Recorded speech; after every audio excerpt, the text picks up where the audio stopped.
आप सभी को नमस्ते। गौरव गरियाबंद के तहत चल रहे ऑनलाइन क्लास में आप सभी का स्वागत है। मेरा नाम हिना चंद है। मैं शासकीय उच्चतर माध्यमिक विद्यालय बिंद्रनवागढ़ गरियाबंद से हूँ। आज हम पढ़ेंगे संचार इलेक्ट्रॉनिक्स।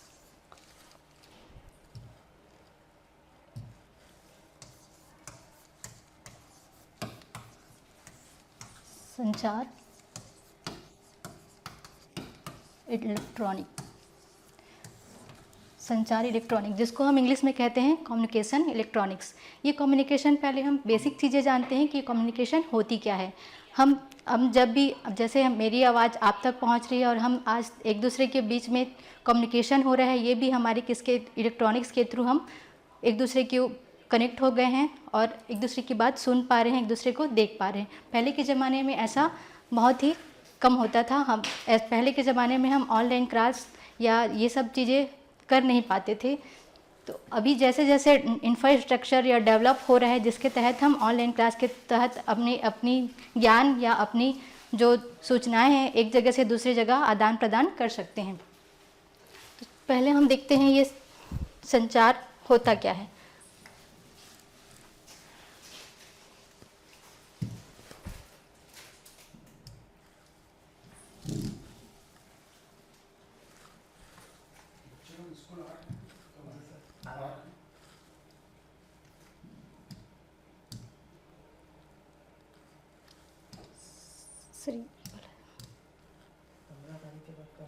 संचार इलेक्ट्रॉनिक होता है हम अपनी सूचनाओं को आदान प्रदान करना। इसमें 2-3 टॉपिक होते हैं। जैसे पहला है आपका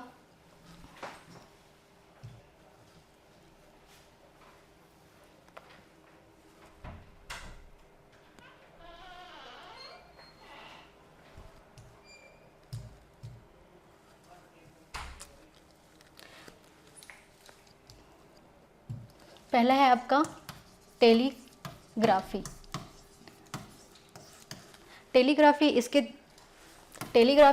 इसके द्वारा हम एक दूसरे की बातें, पहले के ज़माने में जब आपके बड़े बुजुर्ग होंगे उनको इसके बारे में पता होगा टेलीग्राफी क्या होता था। जब हम एक दूसरे को अपनी बात बताना होता था तो हम टेलीग्राफी का यूज़ करते थे। उसके बाद आया है दूसरा टेलीफोन। ये एक वायरलेस फ़ोन होती है, पर आप लोग के घरों में आप देखे होंगे पहले के ज़माने में इस तरह का एक फ़ोन लगा रहता था, जिसमें यहाँ से 1 से 0 तक की डिजिट होते थे और ये इस तरीके से एक जुड़ा होता था। जब भी हमको कॉल आती थी, रिंग होती थी, तो हम इस तरीके से इसको उठाते थे, तो ये कहलाता था टेलीफोन। उसके बाद आता है आपका मोबाइल फ़ोन।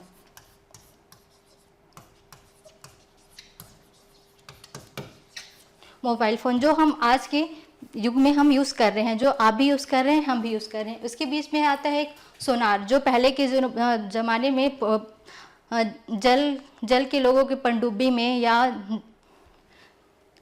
पनडुब्बी में इसका यूज़ किया जाता था। दूसरा है फैक्स का यूज़ हम आज भी अपने सूचनाओं को आदान प्रदान करने के लिए फैक्स का यूज़ करते हैं। उसके बाद है ईमेल का यूज़ भी हम आज भी अपने सूचनाओं का आदान प्रदान के लिए करते हैं। टेलीप्रिंटिंग, इसके बारे में भी आप लोग जानते होंगे। टेलीफोन कॉन्फ्रेंसिंग और मोबाइल फ़ोन, इन सब को अगर मिला दिया जाए तो एक मोबाइल फ़ोन ही ऐसा सिस्टम है जिसमें सब चीज़ हमारा समाहित है। टेलीग्राफी से लेके टेलीफोन से लेके सोनार, फैक्स, ईमेल, प्रिंटिंग और टेलीग्राफी, ये सारी चीज़ हम अपने मोबाइल फ़ोन में एक ही डिवाइस से हम अपनी सूचनाओं, चाहे हम आपको अपना डॉक्यूमेंट्स एक दूसरे से दूसरे जगह पहुंचाने हैं या एक दूसरे से दूसरी जगह हमको अपना डॉक्यूमेंट लेना है, उसको हम अपने सिर्फ एक छोटे से डिवाइस टेलीफोन के द्वारा हम ला सकते हैं। उसके बाद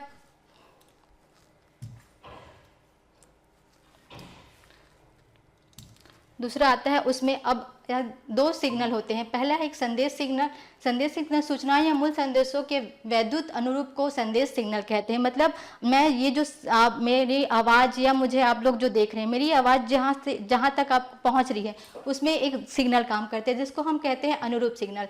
एक अनुरूप सिग्नल वह सिग्नल होता है जिसके लगातार धारा व वोल्टता लगातार परिवर्तित होते रहता है। इसे निम्न सिग्नल द्वारा प्रदर्शित किया है।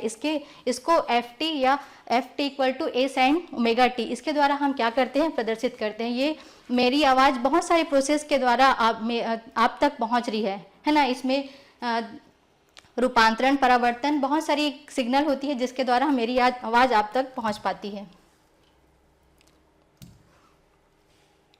उसके बाद इसमें दो सिग्नल्स काम करते हैं। पहला है अंकीय सिग्नल। अंकीय सिग्नल ये होता है, अंकीय सिग्नल वह सिग्नल होता है जिसमें धारा या वोल्टता के दो विविक्त मान होते हैं, जिन्हें द्विआधारी सिग्नल 0 या 1 से व्यक्त करते हैं। इस प्रकार अंकीय सिग्नल का समय असतत फलन होता है।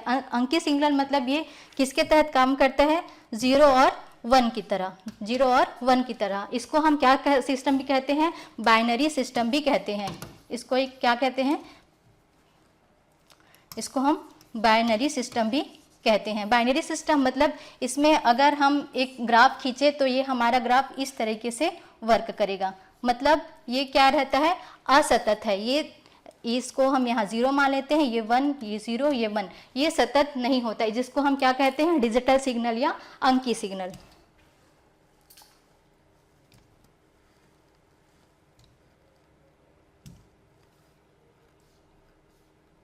इसके पहले आया है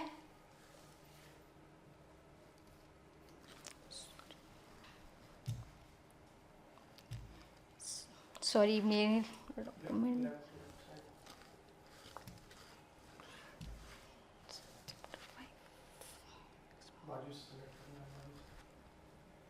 सर यहाँ से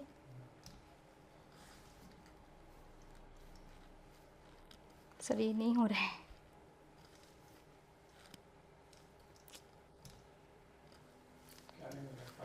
जी सॉरी। अब आते हैं पृथ्वी पर वायुमंडल। पृथ्वी पर वायुमंडल क्या क्या होते हैं?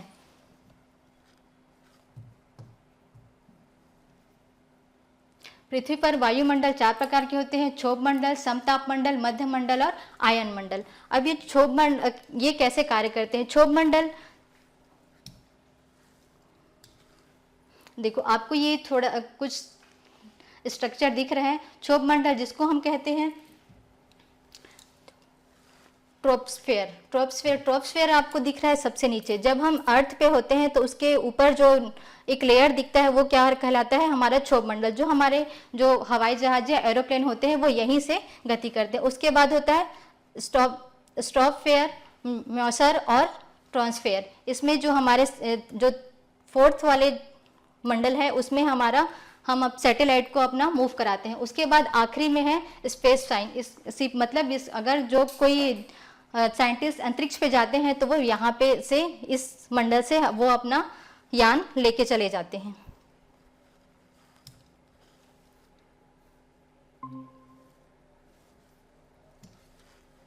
उसके बाद है विद्युत चुंबकीय तरंगों का संचरण। विद्युत चुंबकीय तरंगों का संचरण कैसे होता है? वायुमंडल में रेडियो तरंगों का संचरण का उपयोग संरचना में किया जाता है।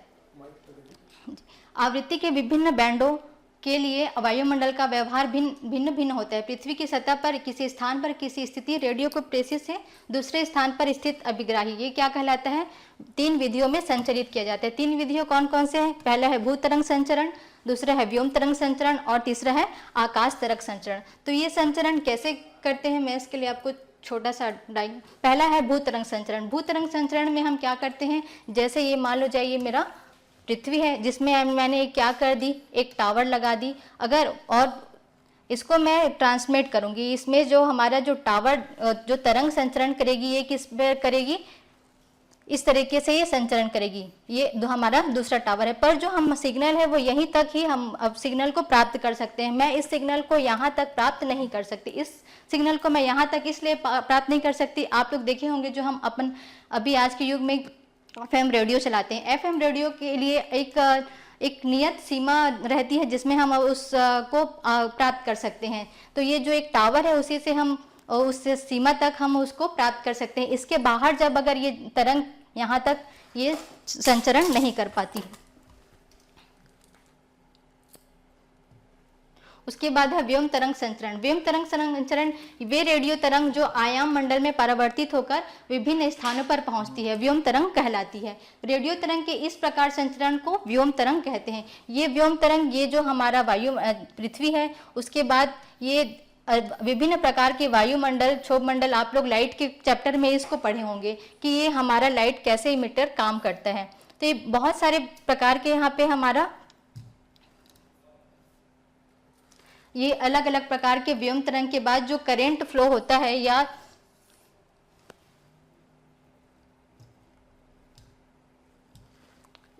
इसमें जो तरंगे संचरण करती है वो ये हमारे पास हमको दिखाई देता है, जिसको हम क्या कहते हैं, व्योम तरंग। इसके लिए, इसका प्रसारण के लिए हम इसको रेडियो प्रसारण या हमारे डीटीएच टीवी या एक स्थान से दूसरे जूम क्लास, जो हम ऑनलाइन जूम क्लास करते हैं, बहुत सारे लोगों एक साथ जब हम मीटिंग करते हैं उसके लिए हम इस तरंग का संचरण करते हैं या इस तरंग का यूज करते हैं। उसके बाद आता है मॉड्यूलन। ये मॉड्यूलन आपको 2 नंबर के क्वेश्चन में पूछा जाता है। मॉड्यूलन क्या होता है? न्यू आवृत्ति के मूल आधार के बैंड सिग्नल, संदेश सिग्नल को उच्च आवृत्ति की वाहन तरंग या अध्यारोपण करने की प्रक्रिया को कहते हैं मॉड्यूलन कहते हैं। मॉड्यूलन की आवश्यकता क्यों पड़ी? हमको मॉड्यूलन क्यों करने की आवश्यकता पड़ी? तो मॉड्यूलन करने की आवश्यकता इस आवृत्ति में आधार पर बैंड सिग्नल को प्रसारित करने के लिए लंबे एंटीना की आवश्यकता होती है, जो व्यवहारिक नहीं है। हमें बहुत ज़्यादा अधिक लंबे एंटीना की आवश्यकता है। जैसे आप लोग देखे होंगे अनेकों प्रकार के मोबाइल टावर दिखे होंगे, पर उस सभी मोबाइल टावर में आप देखे होंगे कि सबकी एक नियत ऊंचाई होती है। किसी भी मोबाइल टावर की ऊंचाई अत्यधिक नहीं होती, सबकी टावर की ऊंचाई एक नियत होती है। तो इसकी जो व्यवहार, जो अगर लंबे हम टावर रखें तो वो हमारे व्यवहारिक जीवन में या हम उसको हैंडल करने में सक्षम नहीं होंगे। कम आवृत्ति के सिग्नल के लिए एंटीना की प्रभावी विकिरण शक्ति बहुत ही कम होती है। अगर हम कम आवृत्ति, मतलब अगर हम कम हाइट के एंटीना की भी यूज करें तो उसकी विकिरण शक्ति बहुत ही कम होगी। एक ही साथ कई प्रेषितों के प्रेषित विभिन्न सिग्नल आपस में मिल सकते हैं। हमको मॉड्यूलन की आवश्यकता इसी सब कारणों से पड़ी। उसके बाद है विमॉड्यूलन या सूचकांक। विमॉड्यूलन या सूचकांक किसे कहते हैं? मॉड्यूलित सिग्नल से मॉड्यूलन सिग्नल को अलग करने के लिए प्रक्रिया विमॉड्यूलन कहलाती है। जब हम सिग्नल को मॉड्यूलेट करते हैं और उसको क्या करते हैं, अलग करने की बात करते हैं या अलग करते हैं, तो वो हमारी प्रक्रिया क्या कहलाती है? विमॉड्यूलन कहलाती है। मॉड्यूलन को सूचकांक भी कहा जाता है। स्पष्ट है कि विमॉड्यूलन मॉड्यूलन की विपरीत प्रक्रिया होती है। ये एक दूसरे की क्या होती है? विपरीत प्रक्रिया होती है। जैसे हमको पता है मॉड्यूलन सूचकांक किसे कहते हैं, तो मॉड्यूलन सूचकांक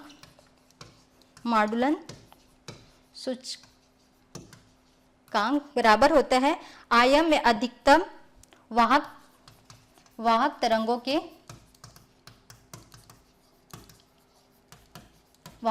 के आयाम में अधिकतम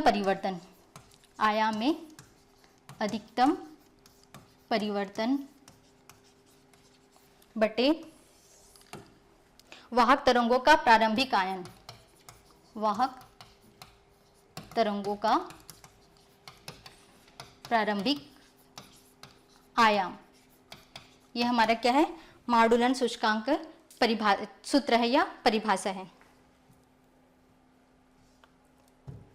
उसके बाद आता है हमारा इंटरनेट। इंटरनेट क्या होता है? तारों द्वारा वायरलेस व्यवस्था के द्वारा जुड़े कंप्यूटरों को विश्वव्यापी नेटवर्क को इंटरनेट कहते हैं। इंटरनेट के बारे में आप सभी जान रहे होंगे। अभी जो मैं आप लोगों के बीच में बातचीत कर रही हूँ, आप लोग मेरी बातें सुन पा रहे हैं, ये भी एक इंटरनेट का ही हिस्सा है। ये एक वायरलेस कनेक्शन होता है जो आयाम के द्वारा एक स्थान से दूसरे स्थान तक हमको पहुँचाते हैं।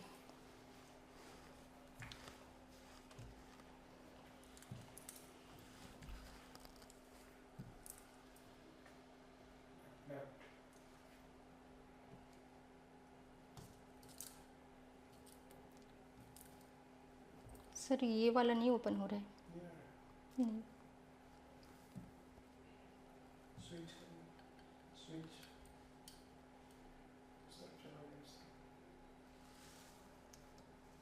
देखिए इसमें आप लोगों को 3 नंबर के कुछ क्वेश्चन हैं। वाहक तरंगे क्या है? प्रसारण के लिए अधिक आवृत्ति की अवाहक तरंगों का उपयोग किया जाता है, क्यों? इसके लिए आप ये 2 नंबर के या 3 नंबर के क्वेश्चन हमको पूछते हैं। तो वाहक तरंगों उच्च आवृत्ति की रेडियो तरंगों के जिन पर संदेश सिग्नल को अध्यारोपित किया जाता है वाहक तरंगे कहलाते हैं। जैसे मैं बार बार आप लोग को बोल रही हूँ कि मेरी आवाज़ और आप तक पहुँचना, आप मेरी आवाज़ सुन पाना, ये सब उन्हीं क्रियाओं के ऊपर बेस है। प्रसारण के लिए अधिक आवृत्ति के अवाहक तरंगों के उपयोग करने के कारण निम्न कौन से कारण हैं जो हम वाहक तरंगों को प्रेषित करते हैं? अधिक आवृत्ति के तरंगों को बिना ऊर्जा क्षय से प्रसारित करने के लिए कम लंबाई के एंटीना का उपयोग किया जाता है। दूसरा आता है आपका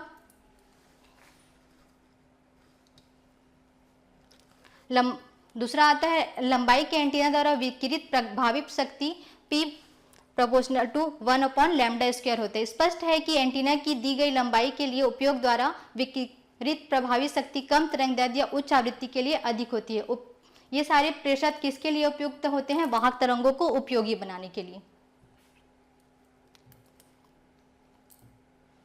दूसरा है ट्रांसड्यूसर या पुनरावर्तक में कोई दो अंतर लिखिए। ये भी आपको 2 नंबर के क्वेश्चन पूछे जाते हैं। तो ट्रांसड्यूसर क्या होता है? ये एक प्रकार की ऊर्जा को दूसरी प्रकार की ऊर्जा में परिवर्तित करती है। ये क्या होता है? बहुत ही सस्ता होता है। दूसरा है पुनरावर्तक। इसका उपयोग संचार व्यवस्था का प्रसार बढ़ाने में किया जाता है। ये क्या होता है? खर्चीला होता है। इसलिए जब हम ट्रांसड्यूसर का यूज़ करते हैं तो हम अगर ट्रांसड्यूसर और पुनरावर्तक में हमको चुनना होता है तो हम अधिकतर ट्रांसड्यूसर का ही यूज़ अपने कंपनियों में या फिर अपने ऑनलाइन किसी भी वर्क में या बड़े बड़े कंपनियों में हम ट्रांसड्यूसर का ही यूज़ करते हैं।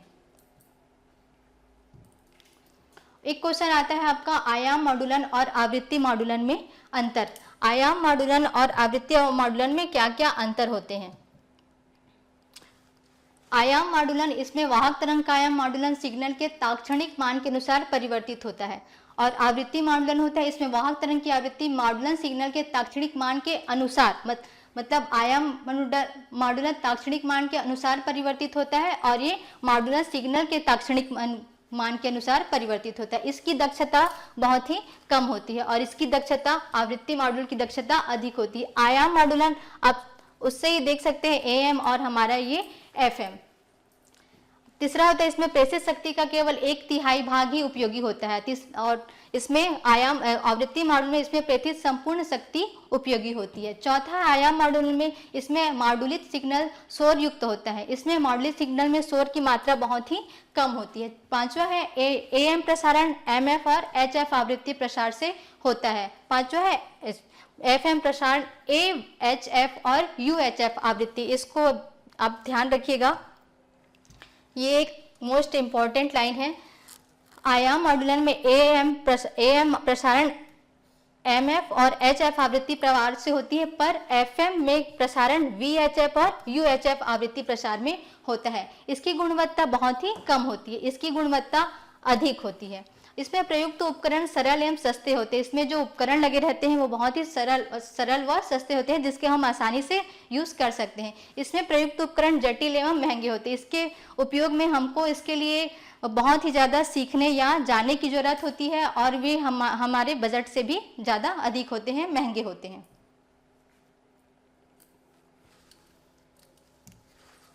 एक क्वेश्चन आता है आयाम मॉडुलन किसे कहते हैं? आयाम मॉडुलन किसे कहते हैं? आयाम मॉडुलन उन मॉडुलन को कहते हैं जिसमें वाहक तरंग का आयाम मॉडुलन सिग्नल के तात्क्षणिक मान के अनुसार परिवर्तित होता है। इसमें मॉडुलित सिग्नल की आवृत्ति तथा कला वाहक तरंग की आवृत्ति तथा कला के समान होती है। ये जो मैं आप लोग को क्वेश्चन दिखा रही हूँ ये इस चैप्टर से हमको 2 या 3 नंबर के ही क्वेश्चन पूछे जाते हैं। ये आ चुके 4 से 5 साल के जो क्वेश्चन हैं जो मैंने आप लोगों के लिए छांट के निकाले हैं कि ये क्वेश्चन रिपीट हो सकते हैं। अधिकतर इस चैप्टर में क्वेश्चन रिपीट ही आते हैं, बहुत ज़्यादा नया कुछ नहीं पूछा जाता। दूसरा क्वेश्चन है एनालॉग सिग्नल और डिजिटल सिग्नल में अंतर। ये तो आप लोग बहुत ही छोटे क्लास से या 9-10 से इसको साइंस में पढ़ते हैं कि एनालॉग सिग्नल और डिजिटल सिग्नल क्या होता है। इस सिग्नल में धारा या वोल्टता के मान लगातार परिवर्तित होते हैं। मतलब इसमें धारा और वोल्टता के मान लगातार परिवर्तित होते हैं। मतलब ये क्या होगा? डेसिमल सिस्टम कहलाता है। डेसिमल सिस्टम मतलब ये होता है इस तरीके से ये क्या करता है? वर्क करता है। और ये दूसरा है डिजिटल सिग्नल जिसको हम कहते हैं एनालॉग सिग्नल। मैंने पहले PDF में आपको सिखाया। इस सिग्नल में धारा या वोल्टता 2 विविक्त स्तर होते हैं जिसमें 0 और 1 से प्रदर्शित करते हैं। इसको हम बाइनरी सिस्टम भी कहते हैं जिसपे हमारे जो आयाम है, जो तरंग है, इस तरीके से वर्क करते हैं जिसमें ये हमारा 0 और ये 1 होता है। ये हमारा क्या कहलाता है? बाइनरी सिस्टम कहलाता है। तीसरा है साधारण एनालॉग सिग्नल जो ज्याव वक्र द्वारा प्रदर्शित किया जाता है। जो हमारा ज्याव वक्र है। डिजिटल सिग्नल को स्पंद के रूप में प्रदर्शित किया जाता है। ये हमारा स्पंद है।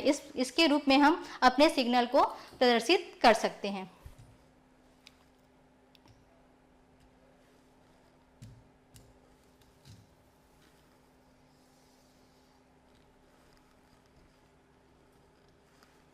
उसके बाद एक क्वेश्चन आता है संचार व्यवस्था में निम्न के कार्य लिख ले। हमको आप दो टॉपिक दिए हैं, प्रेषित और अभिग्राही। संचार व्यवस्था में ये दोनों हमको पूछा जाता है कि प्रेषित किसे कहते हैं और अभिग्राही किसे कहते हैं, इसकी क्या क्या कार्य होते हैं। प्रेषित इसकी सहायता से सूचनाओं को प्रेषित किया जाता है, इसके साथ मॉड्यूलक जुड़ा होता है। जब हम एक स्थान से दूसरे स्थान अपनी सूचनाओं को भेजते हैं या एक स्थान से दूसरे स्थान हम अपनी सूचनाओं को प्राप्त करते हैं, तो हम प्रेषित के द्वारा अपनी सूचनाओं को आदान प्रदान कर सकते हैं। अभिग्राही मतलब ग्रहण, इसका कार्य चैनल से प्राप्त सिग्नल में मूल संदेश सिग्नल को अलग कर संदेश प्राप्तकर्ता तक पहुंचाना है, इसके साथ भी मॉड्यूलक जुड़ा होता है। प्रेषित के साथ जब मैं यहाँ पे आपको बोल रही हूँ तो मेरे साथ में मॉड्यूलक जुड़ा है, पर आप उन सबको ग्रहण कर रहे हैं, तो आप अभिग्राही आपके साथ भी मॉड्यूलक जुड़ा हुआ होता है। इसमें आप सिर्फ मॉड्यूलक और वी मॉड्यूलक को ध्यान रखेंगे। प्रेषित में मॉड्यूलक जुड़ा होता है और अभिग्राही में वी मॉड्यूलक जुड़ा होता है।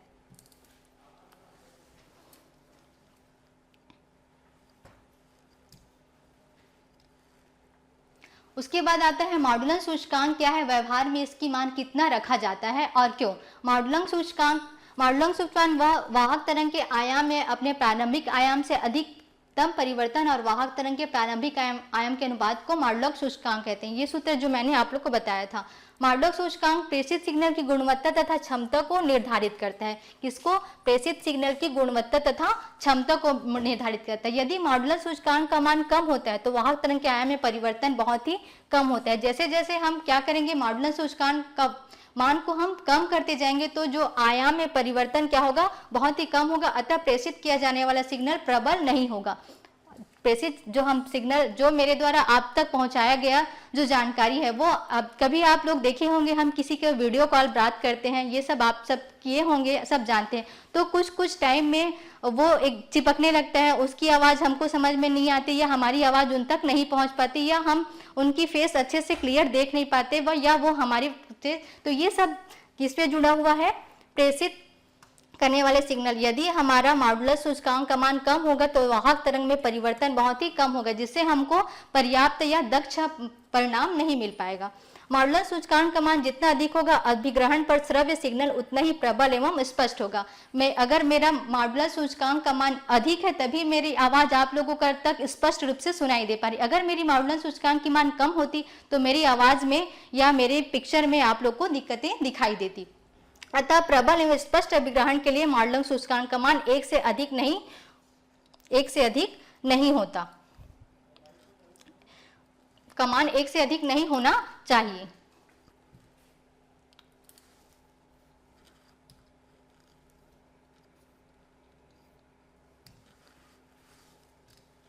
उसके बाद आते हैं मॉड्यूलन किसे कहते हैं। इसके दो प्रकार लिखे। मॉड्यूलन न्यू आवृत्ति की मूल आधार बैंड जिसको हम कहते हैं संदेश सिग्नल, मूल आधार बैंड को क्या कहते हैं, संदेश सिग्नल को उच्च आवृत्ति की वाहक तरंग पर अध्यारोपित करने की प्रक्रिया क्या कहलाती है, मॉड्यूलन कहलाती है। इसके दो प्रकार होते हैं, आयाम मॉड्यूलन और आवृत्ति मॉड्यूलन।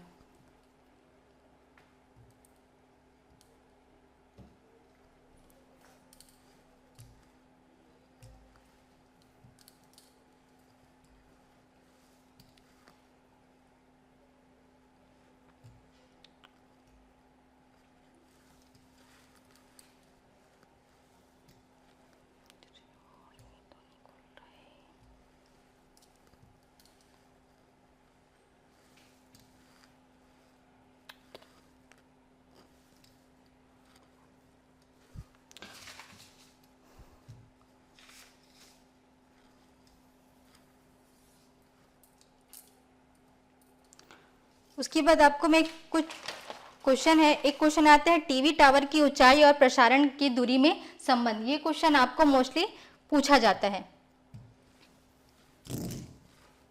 टीवी टावर की ऊंचाई और प्रसारण की दूरी में संबंध।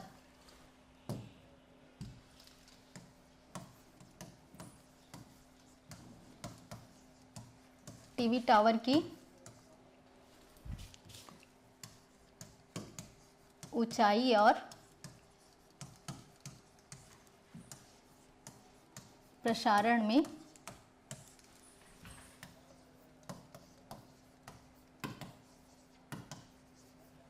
संबंध।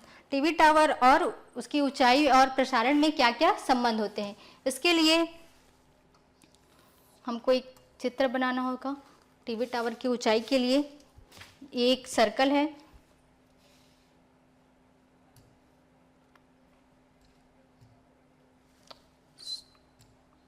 सॉरी ये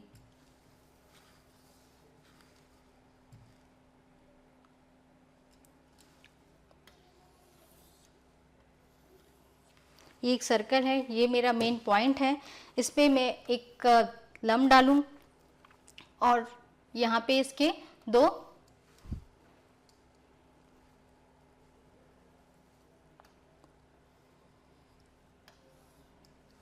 ये जो मेरा ये मेन बिंदु O है और एक मेन पॉइंट B है।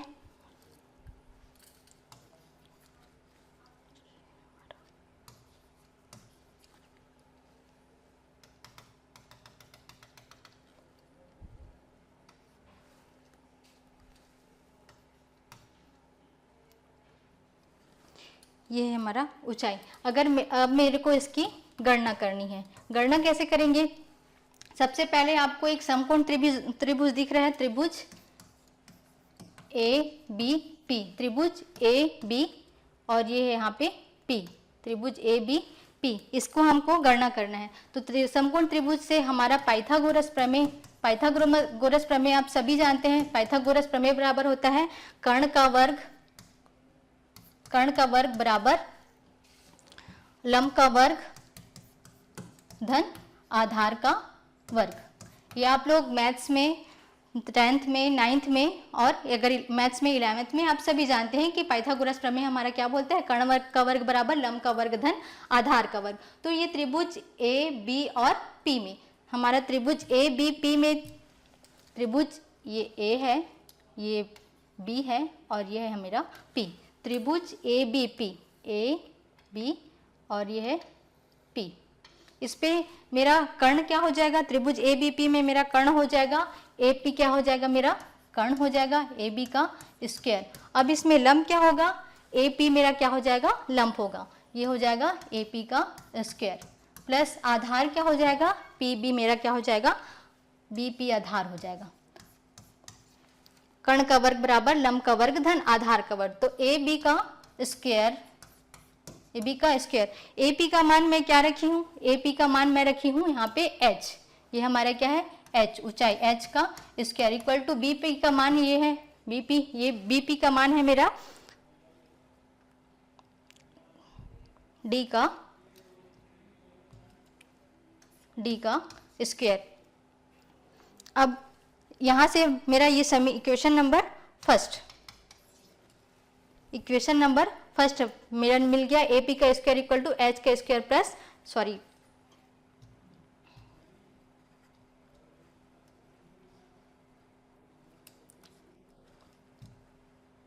यहाँ पे प्लस रहेगा H का स्क्वायर प्लस D का स्क्वायर। अब दूसरी बात करते हैं समकोण त्रिभुज। अब समकोण त्रिभुज कौन कौन सी हो जाएगी?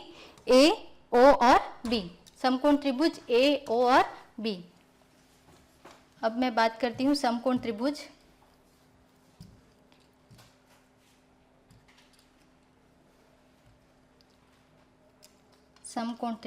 A, O और B। इसमें भी हम क्या लगाएंगे?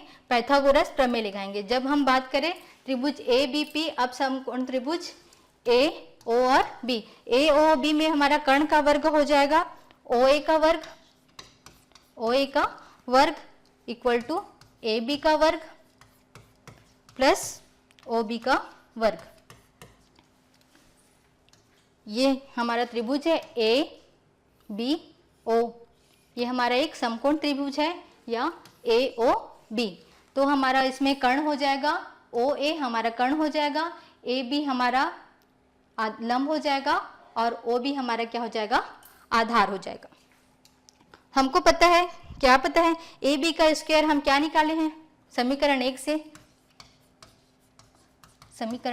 1 से हमारा, हम यहाँ पे AB का मान रख देंगे तो हमारा OA का स्क्वायर इक्वल टू AB का मान हो जाएगा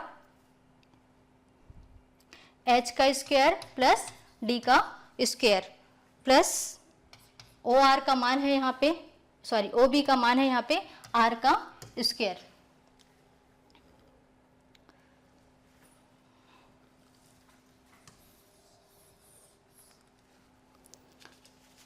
ओ ए का मान ओ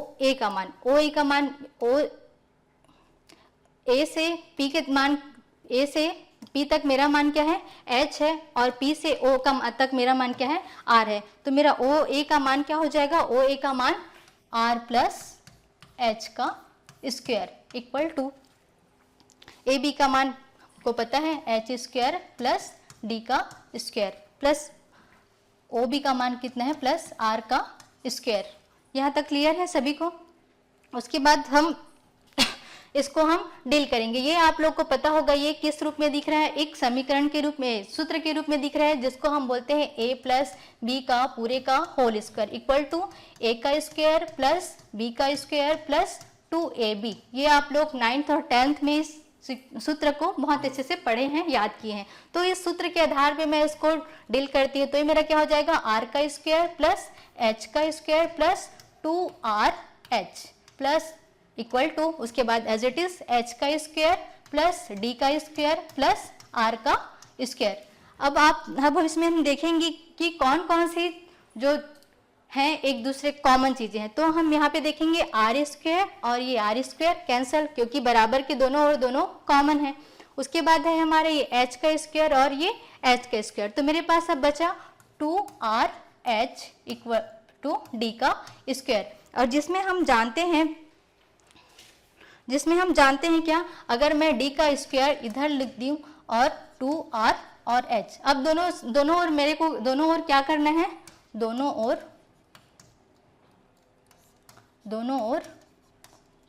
रूट लेने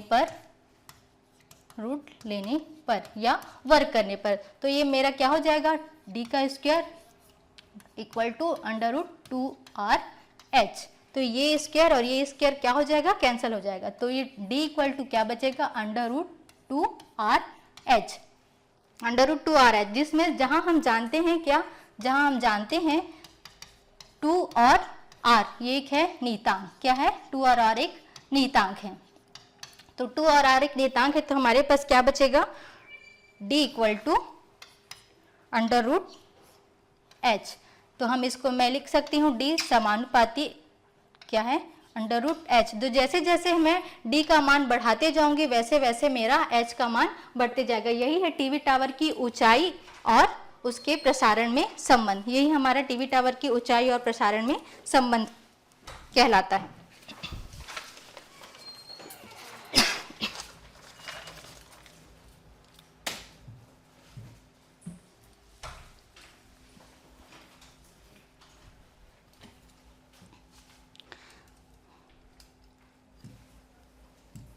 आप लोग को छोटे छोटे 2-2 नंबर के वाले जो क्वेश्चन है, आकाश तरंग संचरण, आकाश तरंग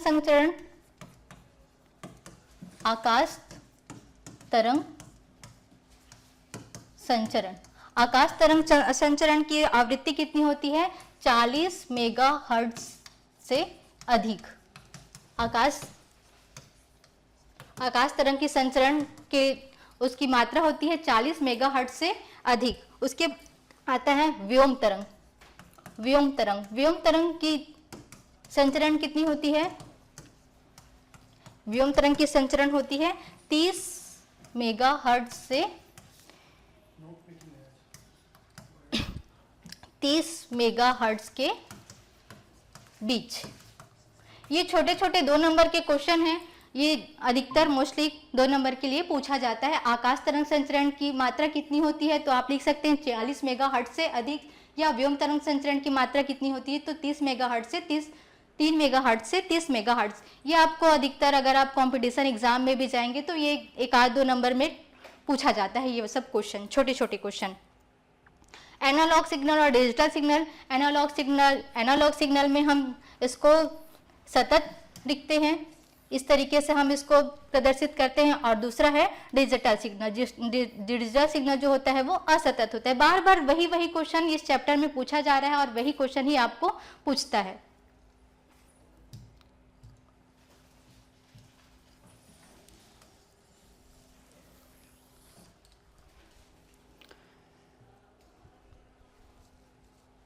एक क्वेश्चन आता है, क्या श्रव्य तरंगे रिक्त आकाश में सीधा प्रसारण संभव है या नहीं। तो ये श्रव्य आकाश तरंगों में ये सीधा प्रसारण संभव नहीं होता है। एक क्वेश्चन जो आपको बच गया यहाँ मेरे टॉपिक से,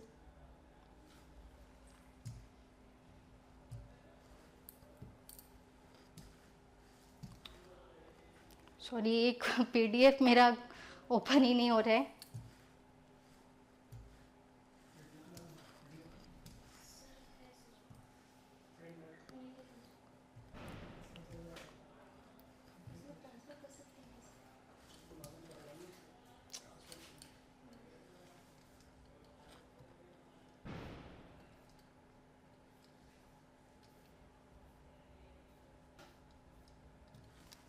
ये जो हम पढ़े थे इसके पहले, मंडल, पृथ्वी पर वायुमंडल कौन कौन से ये मंडल होते हैं, जो क्षोभ मंडल, समताप मंडल, मध्य मंडल और आयन मंडल, ये उसी पे ही है। जब हम अपने सिग्नल को या हम अपने किसी भी चीज को पृथ्वी से ऊपर भेजते हैं तो ये किस किस चरण में जाके ये काम करते हैं।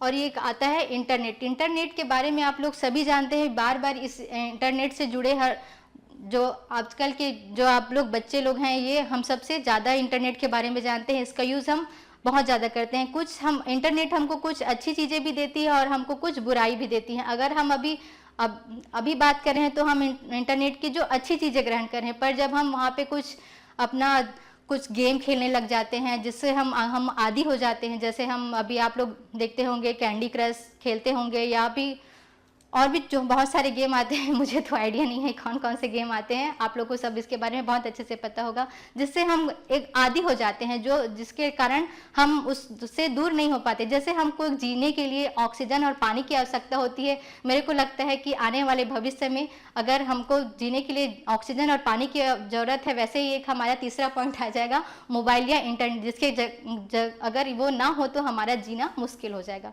Thank you. आज के क्लास में इतना ही।